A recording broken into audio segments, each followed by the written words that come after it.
তোমার আমার একটা প্রেম হোক, একটা ৯০ দশকের প্রেম, যেখানে অপেক্ষা বলতে সপ্তাহের রবিবারে একটা চিঠি, প্রতি মাসের ২৭ তারিখে সেই পরিচিতি, বটের ছায়ায় কয়েক মুহূর্তের জন্য দেখা।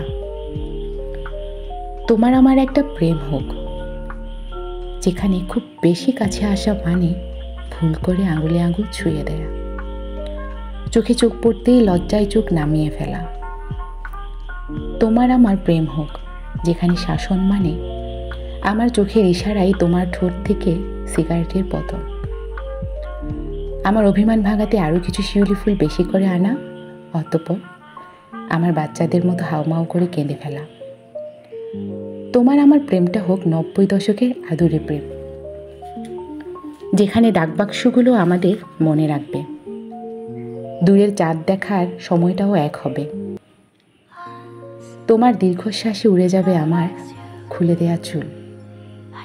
তোমার আমার অন্তত একটা প্রেম হোক, একটা সত্যিকারের প্রেম, যেখানে ভালো থাকা মানে ভালো রাখা, পা মিলিয়ে চলার সাথে প্রতিজ্ঞা মনে রেখে তা পূরণ করা।